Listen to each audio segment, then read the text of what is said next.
landas kung bakit parang lumihis. Mga pangakong uunlad, naglaho na ng kay bilis. Sinitiis ng karamihan para lang maitawid ang kahirapan ng bansa. Animig di nyo matuwid, mga sistemang baloktot, bakit di nyo solusyonan? Nag-aantay ng kapalit upang inyong matugunan. Bingi-bingihan lang kayo at pakunwari ay bulag. Hindi nyo pa ba nakikita, marinig o mahaba? Puro na lamang salita, hindi naman ginagawa. Kung puro plano lang kayo, ano kayang mapapala? Dala-dala mga pasanin na hindi na maangat. Habang kayo'y nakaupot, patuloy pa sa pag-angat. Ano ba yan? Bakit ganito ang karamihan na tanong? Hindi nyo man lang masagot o idaan nyo sa bulong. Ang isip nyo ay palawakin, pakinggan nyo lang ito. Deklarasyon ng tulad namin, ang mali itama nyo. Mga mata nyo ay buksan na tumingin lang sa paligid. Masdan nyo ating sistema, tila ba malabong tubig na hindi na malinawan. Dahilan din sa inyo, kailan pa ba inyong aksyon na makatamang pagbabago? Wala pa rin ang pinangako nyo noon na pagbabago. Ang lahat ay umaasa sa pangako nyong napako. Sa lahat ng propaganda nyo'y wala nga natupad. Ngayon ating bansa diba sa kahirapan napadpad. Mula noon hanggang ngayon, ilang dekada nang lumipas. Sa bansang nilalakaran ko, marami nang lumipas. Mula ng pagkabata ko, diba kayo na ay nangako na kami lang ay umasa sa pangakong pagbabago. Ngunit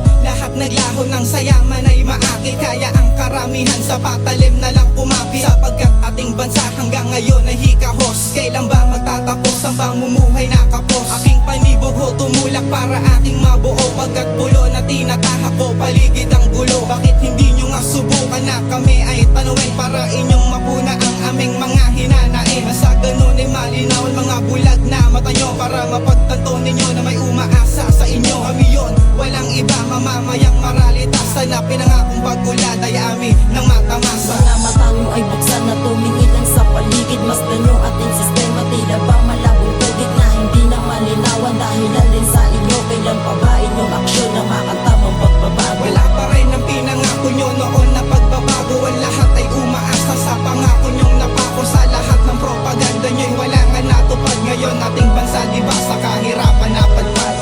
Sa kantang ito kayo ay mahimasmasan. Intindihin na ring mabuti at inyong mabasbasan ang natatanging kahirapan. Suliraning na baon na hindi na maisalba kahit may pagkakataon. Ano ang dapat na gawin kung lagi nyong iisnabin? Mga bulong ng karamihan dapat nyo ring pansinin. Hindi konkreto ang pagbangon na inyong pinanghawakan. Gagamitin mo sila at balang araw tatapakan. Hali kayo at subukan nyo din kami ay lingunin. Ang nangyayari nga na krisis, sana wag nang palawigin. Is kayo ay tumunga nga inyo ng solusyon na lumabas kayo sa lungga nyo at ito nga ay tugunan. Kami na nga ang nagtiwala, kami pa rin ang naloko. Bakit di nyo rin subukan lumabas sa inyong palasyo? Sa lahat ng ginawa nyo ay walang naging sapat. Sana sa susunod na henerasyon magbago na lahat. Mga mata nyo ay buksan na tumingin lang sa paligid. Masdan nyo ating sistema, tila ba malabong tubig na hindi na malinawan. Dahilan din sa inyo, kailan pa ba inyong aksyon na makatamang pagbabago? Wala pa rin ang pinangako nyo noon na pagbabago. Ang lahat ay umaasa sa pangako nyong napako. Sa lahat ng propaganda nyo'y wala nga natupad. Ngayon ating bansa diba sa kahirapan napadpad. Mga mata nyo ay buksan na tumingin lang sa paligid. Masdan nyo ating sistema, tila ba malabong tubig na hindi na malinawan. Dahilan din sa inyo, kailan pa ba inyong aksyon na makatamang pagbabago? Wala pa rin ang pinangako nyo noon na pagbabago. Ang lahat ay umaasa sa pangako nyong napako. Sa lahat ng propaganda nyo'y wala nga natupad. Ngayon ating bansa diba sa kahirapan napadpad.